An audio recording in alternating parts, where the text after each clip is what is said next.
Hello, mindful friends. Today we're on the third and final part of our little talk series on mindfully cultivating happiness. And this is because our 6-week class series begins tomorrow. So if you want to learn more about this and create your own practice around it, please join us for that class. You can do that online or in person.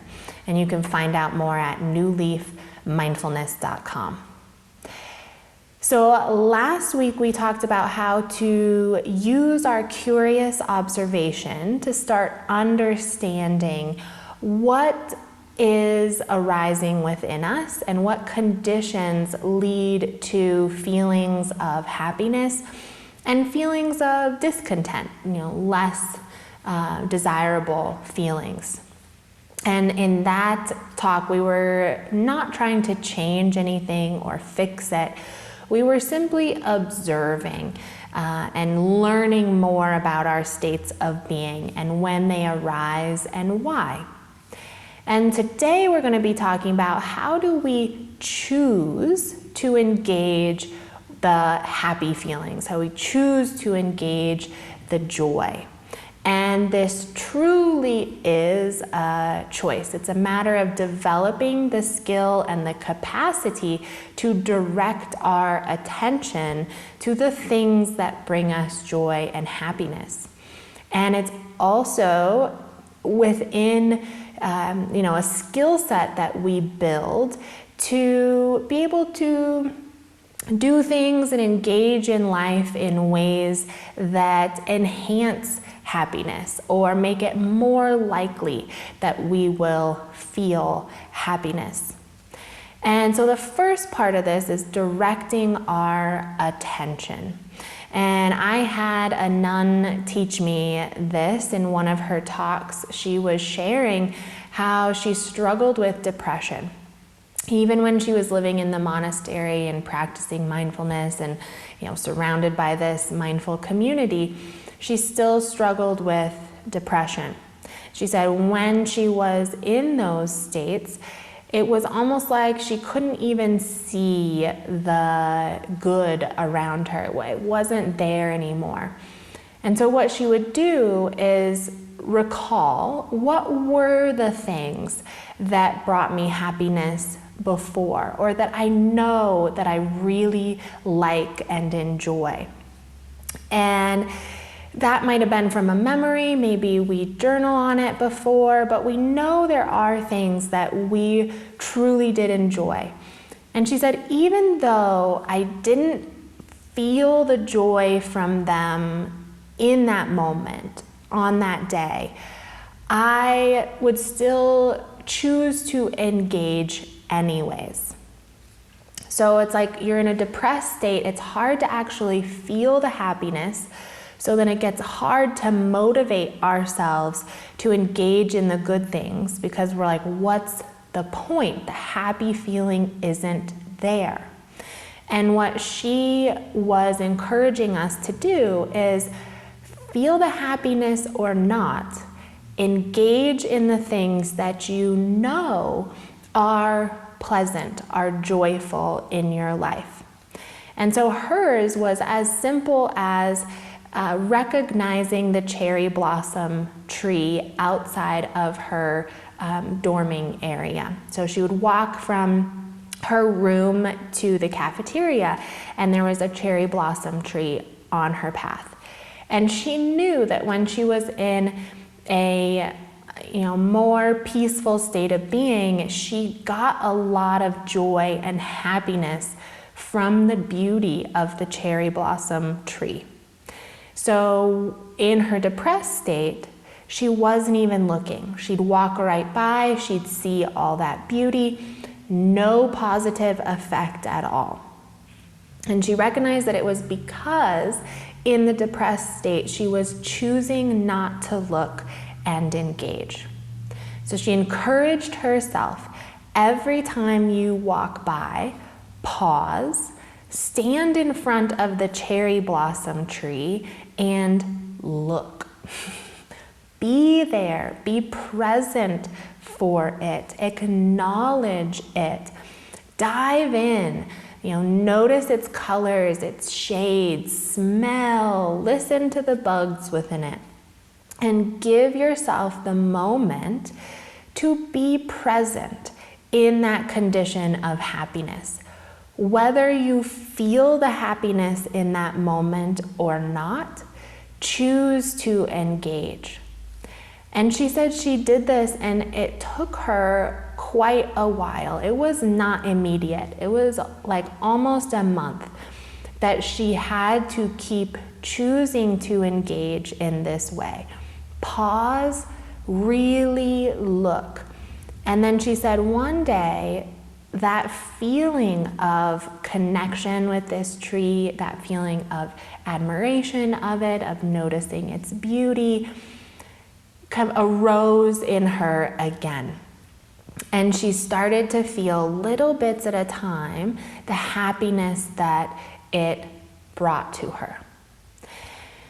And so this is the choosing to engage with happiness. When you're in a depressed state, or we're sad, or we're upset, it's hard to want to engage in the good things because we don't feel the good from them in that moment. We don't feel the happiness for them. So we mope around, we stay in our house, we don't engage in activities. But here's the crucial shift in this is you don't have to feel the happiness to engage. You gotta make that choice. And it doesn't have to be a huge thing, go to a big party and throw yourself into that environment. It can be go sit on the porch and intentionally look at the beauty in the world around you. Look at the birds playing, the butterflies floating in the air. And you might not feel the happiness right away, but your intentional engagement with the good conditions around you will start to help that grow and develop. So this is kind of the first step in that, is choose to engage. And then when we do, and we start feeling more happiness in our lives, we recognize these are the things that bring up the happiness for us. This is what it feels like in my body and my mind. And engage in that. Feed that. Let the feelings in. Recognize them. Journal on them. And the more that you engage, the more you notice, the more they will keep growing. And as you do that, you start recognizing the extra skills and conditions of the things that we do that multiply happiness. So in the research that has been done and in a lot of kind of Buddhist philosophy, some of these things that encourage happiness are childlike wonder, which means you bring this curiosity to life. You don't assume you know everything. You look around and you, like a little child with a magnifying glass, looking at life, wanting to discover it. And the other thing is you bring in creativity and more curiosity in the sense of try new things, discover the new, and connection is in there, and then, like I said, creativity. So engage in life in a way that it doesn't leave it just solid and as it is, you have no effect on it. It's this engaging with life in a way that says, I'm exploring it, I want to understand it, and I would like to co-create beauty. And this kind of mentality of coexisting with the beauty of life and being a participant in it, curious observer of it, and then someone who helps create it, that those are the ways we can continue to engage in happiness in our lives and cultivate more of it in our lives. And of course, big final thing is share your happiness. Build those connections, share the activity, share the exploration with other people. And the more you share it, it could also be with a pet. If you're not in a good place, you don't want to be around other people. Share it with a pet, share it with the world around you. And the more it's shared, the more it grows. So this week, such a happy week, such a happy topic.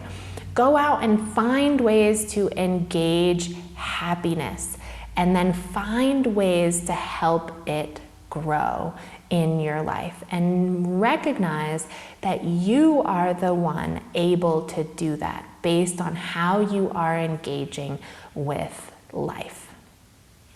Again, if you love this topic, please join us for the class starting tomorrow, 7 to 8 p.m.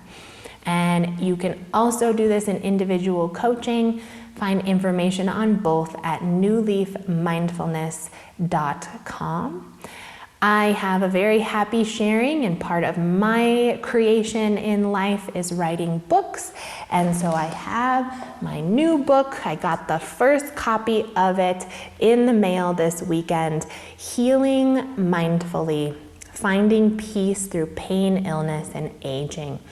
Such a great read for anybody who is struggling with ailments in their body and wants to relearn how to find this happiness, purpose, and joy in life, even if your body is not perfect. And don't forget to like, share, and subscribe. I hope to see you all very soon.